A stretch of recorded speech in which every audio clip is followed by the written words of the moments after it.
गढ़ा, बेटा जो गढ़ा होता है जहीं के जिसको गढ़ा कहते हैं, आतिश मोहब्बत, ये शायर का गज़ल का मक्ता है। मतलब यहाँ पे जिसमें आपको बताया था कि मक्ता वो होता है जिसमें शायर अपना तखल्लुस या नाम बयान करता है, और मक्ता का मानी होता है काट देना, मुनक़ता करना, ख़त्म करना।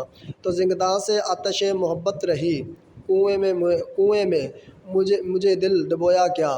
ज़िंगदा का मानी बेटा गढ़ा, आतिश मोहब्बत क्या है, आतिश अपने आप से कहता है कि मुझे अपने महबूब के ठोड़ी पर जो एक गढ़ा बनता है, कि इसमें वो अपने महबूब की बात करते हैं। जैसे पहले शेरों में उसने अपने महबूब के खदो खाल की, अपने महबूब की खूबियों की, अपने महबूब के हुस्न जमाल की तारीफ़ की है और अपने महबूब के हुस्न जमाल पर फ़िदा है।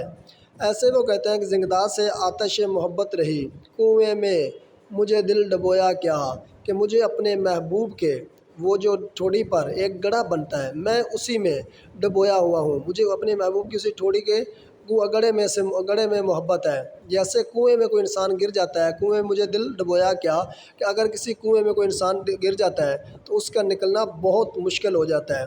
ऐसे ही मेरा दिल भी, मुझे दिल डुबोया क्या, मेरा दिल भी मेरे महबूब के ठोड़ी के गड्ढे में डूब गया है। तो मैं हर वक्त, मेरा जो दिल, जब मैं कभी देखता हूँ अपने दिल में, अपने सीने में दिल टटोलता हूँ, तो मुझे ऐसे लगता है कि मेरा दिल मेरे सीने में नहीं है, बल्कि मेरा दिल मेरे महबूब के इश्क में, मोहब्बत में और उनके जो ठोड़ी पर गढ़ा बनता है। तो ज़िंगदा में ख़ास तौर पर वो इसी लफ्ज़ पर तवज्जो दे बेटा, वो इसी पर कह रहा है कि ज़िंगदा से आतिश मोहब्बत रही, कि मुझे हमेशा आतिश अपना नाम लेता है कि मोहब्बत रही, कि मुझे हमेशा मेरे महबूब के ठोड़ी में बढ़ने वाले गड्ढे से मोहब्बत रही, और मैं उसमें ऐसे गिरा जैसे इंसान कोई कुएं में गिर जाता है, लेकिन बाहर निकलना उसके लिए बहुत मुश्किल हो जाता है। तो ऐ आतिश, मैं भी अपने महबूब की उस गड्ढे में ऐसे ही गिर गया हूँ, कुएं में गिर गया हूँ। अब मेरा निकलना बहुत मुश्किल है, मेरा दिल उसी में डुबोया हुआ है, तो अब मैं उस गड्ढे से बाहर नहीं आ सकता। तो इस शेर में बेटा आतिश ने ये मकता है, और उस शेर में उसने अपने महबूब के ठोड़ी के गढ़े के बने हुए की वो तारीफ़ बयान करता है कि मेरे महबूब इतना प्यारा है, उसकी ठोड़ी में जो गढ़ा बनता है मैं उसमें अब गिर गया हूँ, तो उसमें निकल नहीं सकता, हर टाइम मैं अपने महबूब से मोहब्बत करता हूँ। तो बेटा ये हमारी गज़ल कंप्लीट हो गई है।